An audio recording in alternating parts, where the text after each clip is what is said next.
वालेकुम सभी व्यूअर्स का वेलकम। जैसे कि हमारा आज का टॉपिक है क्लास और काइंड्स ऑफ सेंटेंस। ठीक है, तो हम पहले पढ़ेंगे क्लास क्या होता है, व्हाट इज़ क्लास। अब क्लास किस चीज़ को कहते हैं, यानी group of word that forms part of sentence, यानी वो ग्रुप का हिस्सा जो सेंटेंस को बनाए, फॉर्म करें यानी बनाए। इट हैज़ सब्जेक्ट, एक तो उसको सब्जेक्ट होता है and finite verb of its own, और दूसरा उसको फाइनाइट वर्ब होता है। ठीक है, तो अब हम समझेंगे भाई फाइनाइट वर्ब क्या होता है और क्लास फिर क्या होता है।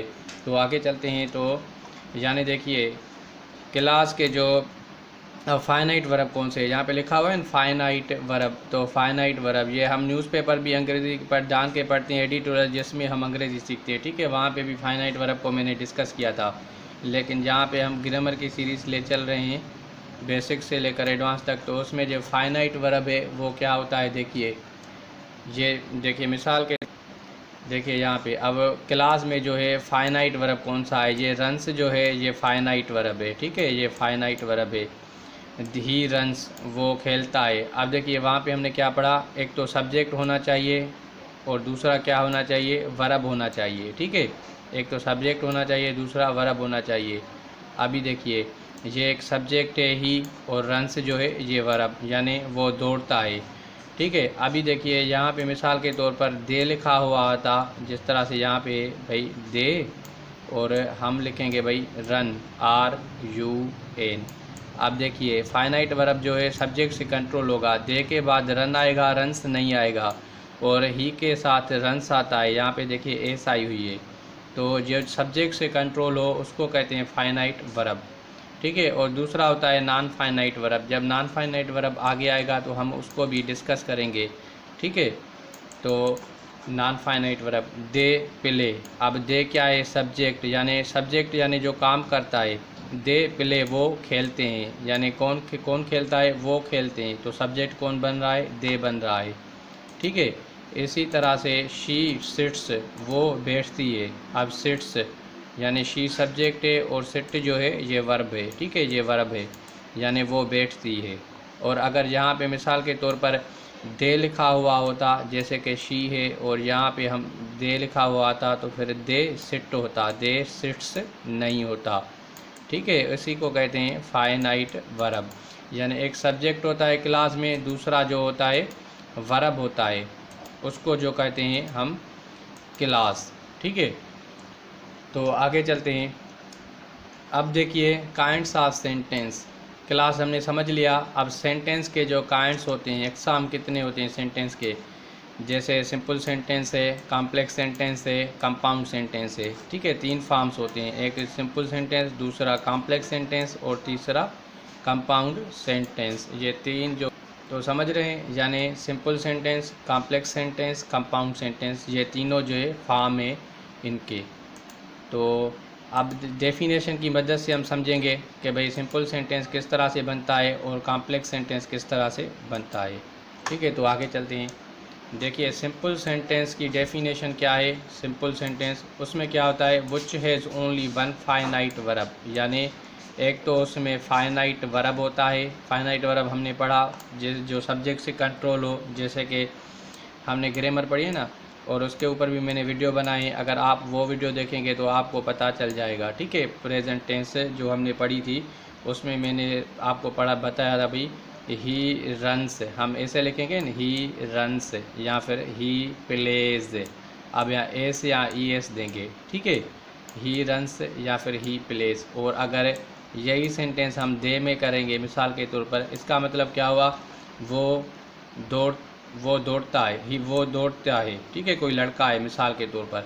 अगर इसी सेंटेंस को हम मिसाल के तौर पर हम जो है इसमें लिखेंगे भाई दे रन, फिर दे रन्स नहीं होगा। अगर दे रन्स लिखेंगे तो सेंटेंस हमारा क्लास हमारा गलत हो जाएगा। दे रन ऐसे लिखें, दे रन, RUN। ठीक है, तो अगर ही आएगा तो फिर हम आर में क्या देंगे, आर में एस देंगे। He runs, he place, he drinks, he eats. ठीक है, और दे ईट, दे प्ले, दे ड्रिंक। ठीक है, इसको हम कहेंगे सिंपल सेंटेंस। अब ये है फाइनाइट वर्ब जो मैंने पहले भी आपको बताया। यानी इसमें क्या होता है, एक तो फाइनाइट वर्ब होता है दूसरा सिंपल सेंटेंस में, और नॉन फाइनाइट वर्ब भी हो सकता है। ठीक है, अब हम समझेंगे भाई नॉन फाइनाइट वर्ब कौन सा है, और फाइनाइट वर्ब तो हमने समझ भी लिया है, लेकिन इसको फिर भी रिपीट करेंगे। यानी सिंपल सेंटेंस बनाने में हमें एक तो जो है सेंटेंस बनाने के लिए फाइनाइट वर्ब हो सकता है या फिर नॉन फाइनाइट वर्ब भी हो सकता है।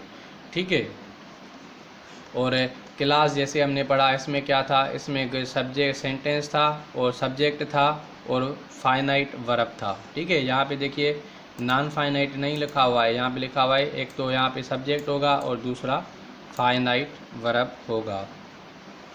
ठीक है, ऑफ इट्स ओन, उसका खुद का। क्लास को हमने ऐसे समझा, और अब यहाँ पे सिंपल सेंटेंस में फाइनाइट वर्ब भी है नॉन फाइनाइट वर्ब भी है। तो सेंटेंस की मदद से हम समझेंगे ताकि हमारा और भी क्लियर हो। तो ज़रा आप इसको जो है फोकस करेंगे तो ये आपका क्लियर हो जाएगा। ठीक है, अब देखिए सिंपल सेंटेंस के कुछ सेंटेंस हमने बनाए हैं। ठीक है, he is writing a letter, यानी वो जो है लेटर लिख रहा है। अब ये कौन सा सेंटेंस है, ये है प्रेजेंट कंटिन्यूअस। ठीक है, प्रेजेंट कंटिन्यूअस का ये सेंटेंस है, क्योंकि यहाँ पे इज़ लिखा हुआ है और इज़ के बाद जो वर्ब है ये हेल्पिंग वर्ब है। ये क्या है, सब्जेक्ट है, ये वर्ब है, हेल्पिंग वर्ब है। ठीक है, और ये जो है मेन वर्ब है राइटिंग, और लेटर जो है इसका ऑब्जेक्ट है। ठीक है, अब देखिए इसको मैं एक क्लियर कर दूं, एक मरतबा फिर भी समझे थे। यानी ये जो ही है सब्जेक्ट है, इज़ राइटिंग ये हेल्पिंग वर्ब है, ये मेन वर्ब है, राइटिंग मेन वर्ब है। ठीक है, और लेटर जो है इसका ऑब्जेक्ट है। अब देखिए ये इज़ है, इज़ के बाद हमें जब एक्टिव वॉइस का सेंटेंस हम बनाएंगे, ठीक है, उसमें जो है वर्ब की इंग फॉर्म लगाएंगे, he is writing a letter. तो ये कौन सा वर्ब बन रहा है, ये फाइनाइट वर्ब बन रहा है। ठीक है, फाइनाइट वर्ब बन रहा है, जो सब्जेक्ट के मुताबिक चले उसको कहते हैं फाइनाइट वर्ब। अब कैसे मुताबिक चले, देखिए मिसाल के तौर पर यहाँ पे दे लिखा हुआ होता या फिर यू लिखा हुआ होता, यू मिसाल के तौर पर यू, वाई ओ यू। ठीक है, यू, तो यहाँ पे इज़ की जगह पे हमें आर लिखना होगा। देखिए ये चेंज हो रहा है, फाइनाइट वर्ब चेंज हो जाएगा, यू आर, ये हेल्पिंग वर्ब है। ठीक है, हेल्पिंग वर्ब है, और राइटिंग जो है वही सेम होगा, you are writing a letter. ठीक है, तो देखिए तो ये हेल्पिंग वर्ब जो है ये चेंज हो रहा है, यू से आर हो रहा है, ही है तो इज़ हो रहा है, और राइटिंग हो रहा है। तो ये जो है सब्जेक्ट के मुताबिक जो आए उसको कहेंगे फाइनाइट वर्ब। उम्मीद करता हूँ आपको समझ में आ रहा होगा। लेकिन और सेंटेंस से हम समझें, दे हैव रिटन। ठीक है, अब ये कौन सा सेंटेंस है, हैव, ये भी हमने पढ़ा है। ठीक है, अगर आपने मेरे वीडियोस नहीं देखें तो वो ज़रूर देखें। ये है प्रेजेंट परफेक्ट टेंस। ठीक है, प्रेजेंट परफेक्ट टेंस, तो हैव या फिर हैज़ वो आता है न, जिस तरह से थर्ड पर्सन सिंगुलर है, ही है, शी है, इट है। ठीक है, इसके साथ कौन सा आएगा, हैज़ आएगा। ठीक है, और आई, वी, यू, दे, इन सारों के साथ या फिर प्लूरल नाउंस होंगे उनके साथ क्या आएगा, हैव आएगा, जिस तरह से दे के साथ हैव आया हुआ है यहाँ पे। ठीक है, तो देखिए they have written an application, यानी उन्होंने जो है एप्लीकेशन लिखी है, दरख्वास्त लिखी है। ठीक है, अब ये देखिए हैव के साथ रिटन आ रहा है। ठीक है, और दे के साथ हैव। अगर यहाँ पे मिसाल के तौर पर ही होता तो फिर हमें क्या लिखना था, ही के साथ फिर यहाँ पे हैज़ लिखना था, he has written an application. यानी जो सब्जेक्ट से के मुताबिक चल रहा हो, उसके मुताबिक चेंज हो, तो उसको जो है कहेंगे फाइनाइट वर्ब। ठीक है, तो देखिए अभी यहाँ पे लिखा है कंप्लीट सेंटेंस हम समझेंगे, they have written an application, उन्होंने दरख्वास्त लिखी है, टू हेल्प दियर रिलेटिव्स, अपने रिश्तेदारों की मदद के लिए। यानी उन्होंने दरख्वास्त ली है ताकि उनके रिश्तेदार की कोई मदद हो सके। देखिए अब ये जो टू हेल्प है ये नॉन फाइनाइट वर्ब है, एन ओ एन। ठीक है, नॉन और फाइनाइट वर्ब। ठीक है, नॉन फाइनाइट वर्ब। अब इसको नॉन फाइनाइट क्यों कहा जा रहा है, देखिए अभी मिसाल के तौर पर है, यहाँ पे देखिए दे के साथ हैव आ रहा है, और यहाँ पे अगर मिसाल के तौर पर ही होता ही, तो उसके साथ फिर यहाँ पे हैज़ होता। ठीक है, यहाँ पे ही है तो फिर हैज़ होता, और रिटन वही होता और ही के साथ हैज़ होता। और उसके बाद in he has written an application to help his relative, यहाँ पे ये चेंज करते हैं बस हिज, ठीक है। तो टू हेल्प वही होता, जो टू हेल्प है वो तब्दील नहीं होता, वो वही होगा, ठीक है। ही के साथ सेंटेंस आएगा और हैज़ सिर्फ चेंज होगा, ठीक है। रिटन वही होगा क्योंकि प्रेजेंट परफेक्ट में वर्ब की तीसरी फॉर्म यूज़ होती है, ठीक है। एक तो ये मेन वर्ब है he has written an application, या फिर they have written an application to help. To help अगर दे होगा तो दियर होगा और ही होगा तो हिज होगा, ठीक है। टू हेल्प वही रहेगा, टू हेल्प को जो है चेंज नहीं कर सकते, तो जो चीज़ चेंज ना हो सके उसको कहेंगे भाई ये जो है फाइनाइट वर्ब है, ठीक है। तो इसको हम और सेंटेंस की हम और मदद सेंटेंस की मदद से समझें। देखिए मिसाल के तौर पर अगर यहाँ पे फॉर एग्ज़ाम्पल मैं एक सेंटेंस लिखूँ, फॉर एग्ज़ाम्पल ही, इसको मैं ज़रा बड़ा कर दूँ, ठीक है, ताकि आपको जो है क्लियर में समझ में आ भी जाए। देखिए अगर मिसाल के तौर पर ही हैज़, अब इसको मैं ही हैज़, ठीक है, ही हैज़ लिखते हैं, he has written, he has written an application, ठीक है, he has written an application. देखिए ये एक सेंटेंस है, he has written an application. अब ही है तो उसके साथ प्रेजेंट परफेक्ट के हवाले से हैज़ आ रहा है, ठीक है, ये हैज़ आ रहा है, ठीक है। तो ये हैज़ आ रहा है, written an application to help his brother, जिसको मैं ये जो है इसको मैं अंडरलाइन कर रहा हूँ, ठीक है। देखिए अब टू हेल्प हिज ब्रदर यानी टू के साथ हेल्प आ रहा है, तो यही वही सेम हो रहा है। अभी ये देखिए they have written an application to help his brother. अभी देखिए ये टू हेल्प यहाँ पे भी वही आ रहा है, टू हेल्प यहाँ पे भी वही आ रहा है, और चेंज क्या रहा है, हो रहा है हैव हो रहा है, यानी जो वर्ब है उसके अकॉर्डिंग जो है वो सेंटेंस चेंज हो, वो जो है हैव चेंज हो रहा है, यानी ये ऑक्सिलरी वर्ब चेंज हो रहा है सब्जेक्ट के अकॉर्डिंग। अगर दे होगा तो हैव होगा, ही होगा तो हैज़ होगा। अगर यहाँ पे मिसाल के तौर पर अगर शी होती तो भी हैज़ होता, या फिर इट होती तभी हैज़ होता, या फिर एक पर्सन का नाम होता जिस तरह से अहमद फिर भी हैज़ होता, ठीक है। और यहाँ पे अगर मिसाल के तौर पर यू होगा तभी है होगा, या फिर अहमद एंड असलम, ये मिसाल के तौर पर दो किसी बंदे के नाम हैं, जैसे अहमद एंड असलम, अब दो है, ठीक है। असलम, अहमद एंड असलम है रिटन एन एप्लीकेशन। फिर यहाँ पे सिर्फ टू हेल्प की जगह पे अगर जो प्लूरल होगा तो फिर यहाँ पे हम सिर्फ दियर का यूज़ करेंगे, ठीक है।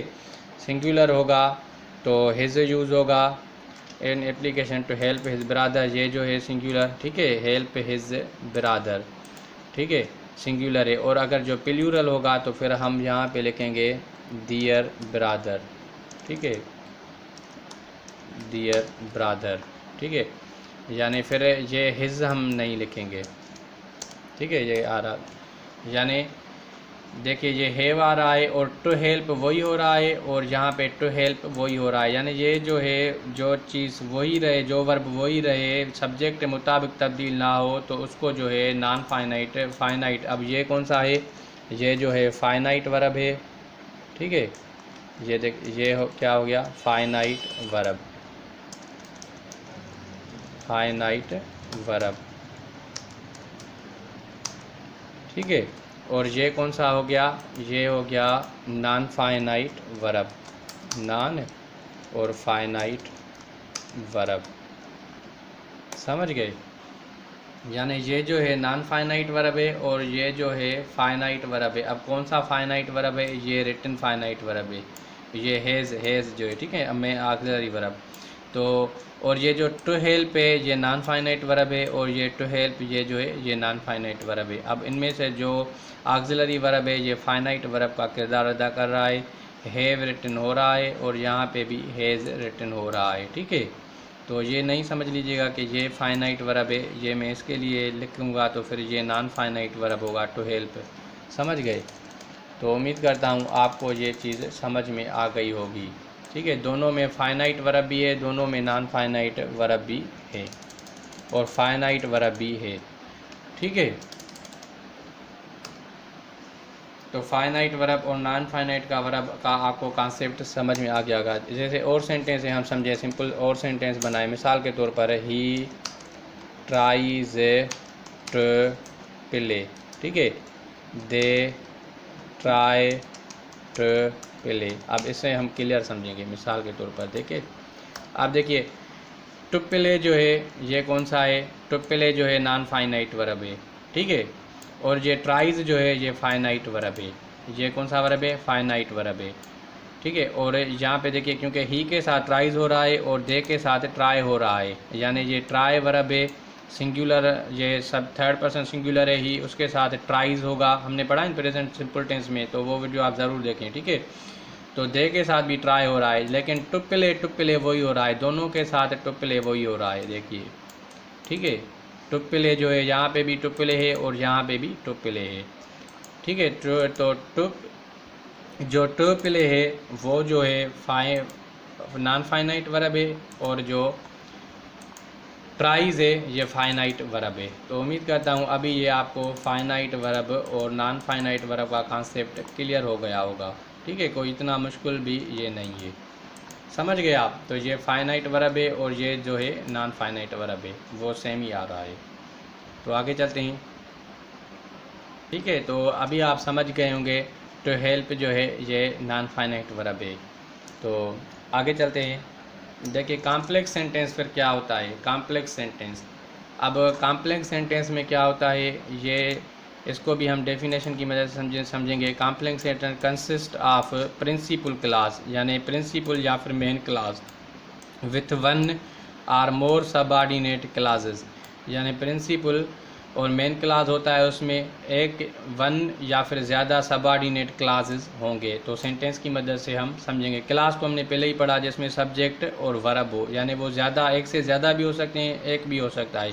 तो सेंटेंस की मदद से हम समझें। मिसाल के तौर पर देखिए, अब कॉम्प्लेक्स सेंटेंस में जो है हम देखेंगे भाई जो है किस तरह से सेंटेंस फॉर्म होते हैं और किस तरह से होता है। तो उसमें कंजक्शंस लगती हैं, सबऑर्डिनेट कंजक्शन। देखिए दे बिलीव, अब वो ये कहता है दे बिलीव, यानी उनको एतबार है दैट, अब ये कंजंक्शन है, ठीक है, दैट ये कंजंक्शन है। अब कौन सी कंजंक्शन है, ये सबऑर्डिनेट, ठीक है।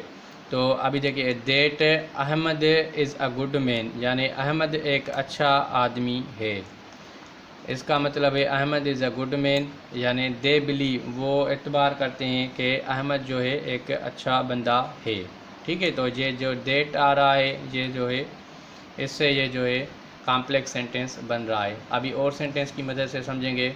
When he does this program, यानी ये जब काम करे, ये प्रोग्राम करेगा, कोई भी प्रोग्राम कर रहा है मिसाल के तौर पर, तो यहाँ पे फिर हम कामा लगाएंगे, क्योंकि अगर कंजंक्शन जो है पहले आ जाए, ठीक है, उसके बाद जो है सेंटेंस आ जाए, तो उसके बाद हम क्या करेंगे, कामा को यूज़ करेंगे। और अगर हम लिखें भाई दे बिलीव और देट बीच में आ जाए, फिर क्लास शुरू हो जाए, तो यानी ये जो कंजंक्शन है ये बाद में आ जाए, तो उसके बाद हम कामा नहीं देंगे। लेकिन जब ये पहले आ जाए तो उसके बाद हमें कामा देना लाजमी है, ठीक है, ग्रामर के रूल के मुताबिक, ठीक है। तो एग्ज़ाम पॉइंट ऑफ व्यू से ये काफ़ी अहम है। तो when he does this program people will help him with generosity, यानी जब वो प्रोग्राम शुरू करेगा तो लोग उसकी मदद करेंगे जनरसिटी से, यानी खुले दिल से मदद करेंगे उसकी, ठीक है। तो उम्मीद करता हूँ कॉम्प्लेक्स सेंटेंस भी इतना कोई मुश्किल नहीं है, अभी आपको समझ में आ गया होगा। तो अब देखिए कंपाउंड सेंटेंस क्या होता है, ठीक है। कॉम्प्लेक्स तो हमने पढ़ा, अभी compound sentence it consist of more principal clauses, यानी इसमें जो है ज़्यादा दो प्रिंसिपल, टू या फिर ज़्यादा होते हैं। These clauses are joined by coordinating conjunctions, अब ये जो क्लासेस होते हैं कोऑर्डिनेशन कंजंक्शन से कनेक्ट होते हैं। तो कंपाउंड सेंटेंस किस तरह से बनता है वो हम देखेंगे, ठीक है। तो अभी देखिए मिसाल, देखिए सेंटेंस की मदद से हम समझेंगे कोऑर्डिनेटेड कंजंक्शंस लगाकर, ठीक है। तो देखिए हिज फ्रेंड अराइव्ड, यानी उसके दोस्त पहुंच गए। He gave books to him, यानी तो और उसने अपने किताब उसको दिए। अब ये इस यहाँ पे ऐसे ही आ गया है, ठीक है, यानी his friend arrived and he gave books to him, यानी ही गेव बुक्स इसके दोस्त पहुंच चुके हैं और इसने अपनी किताब उनको दी है। अब कोऑर्डिनेटेड कंजंक्शन से ये कंपाउंड सेंटेंस बनेगा। देखिए यहाँ पे एंड से बन रहा है, ठीक है। अब यहाँ पे देखिए हमने पढ़ा था कॉम्प्लेक्स। कॉम्प्लेक्स में जो है जो आ रही थी डेट आ रहा था, वेन आ रहा था, ठीक है। और कंपाउंड में क्या आ रहा है कंजंक्शन से, एंड आ रहा है, बट आ रहा है, और भी कंजंक्शन से, लेकिन आगे चलेंगे हम देखेंगे। एक सेंटेंस की मदद से समझिए फिर। असलम इज़ पुअर, असलम गरीब है, ठीक है, गरीब बंदा है। But he is a good boy, he is a good boy, लेकिन वो अच्छा लड़का है। अब ये देखिए बट लग गया, ये बट आ गया, ठीक है। तो इससे जो ये कंपाउंड सेंटेंस बन रहा है। एंड से जो है ये भी कंपाउंड सेंटेंस बन रहा है। तो एक्सप्लेन इट, इसकी आप वजाहत करें। Are you face the music, या फिर आप परेशानी को फेस करें। फेस द म्यूज़िक एक जो है इडियम है, इसका मतलब होता है मुश्किलात को फेस करना। एक्सप्लेन इट, आप या तो इसको एक्सप्लेन करें, वजाहत करें। Are you face the music, या फिर आप जो है परेशानी का सामना करें। तो अभी जो है हम कंजंक्शन देखेंगे। कोऑर्डिनेट कंपाउंड सेंटेंस में जो कंजंक्शंस होती है वो कौन सी यूज़ होती हैं। इस कंपाउंड सेंटेंस में जो कंजंक्शंस होती है वो कौन सी यूज़ होती हैं वो भी हम देखेंगे। तो अब देखिए कंपाउंड सेंटेंस की कुछ कंजंक्शंस जो है, कोऑर्डिनेटिंग कंजंक्शंस इसको कहते हैं। एंड है, सो है, देयरफॉर है, बट है, अदरवाइज है, आर है, एल्स है, नार है, येट है, nevertheless, however, as well as, whereas, for, still. ये सारी जो है कोऑर्डिनेटिंग कंजंक्शंस की जो है, ठीक है, कोऑर्डिनेटिंग कंजंक्शन से। कंजंक्शंस का पार्ट ऑफ स्पीच का वीडियो भी मैंने बनाया था, जिसमें हमने पढ़ा था कंजंक्शंस क्या रोल प्ले करती हैं, यानी सेंटेंस को कनेक्ट करती हैं, ठीक है। तो उसको कंजंक्शंस कहते हैं। तो अभी जब हम एडवांस चल रहे हैं तो उसमें कंपाउंड सेंटेंस में हमें कोऑर्डिनेटिंग कंजंक्शंस को भी समझना पड़ेगा। तो अगर आप इससे सेंटेंस बनाए जाएंगे तो फिर उनको जो है कंपाउंड सेंटेंस कहते हैं। तो class, compound sentence, simple sentence यारे सारे हमने आज सीख लिए हैं। तो उम्मीद करते हैं जब आगे हम इसको और भी बढ़ाएंगे, इसमें और भी जो है वीडियोस बनाएंगे, ताकि और भी इनको जो है हम क्लियर कर सकें और काफ़ी अच्छे अच्छे सेंटेंस बना सकें, ताकि आपको और भी आसानी पैदा हो समझने में, ठीक है।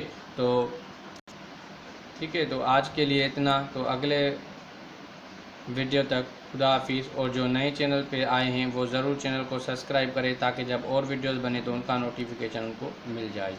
Thank you very much.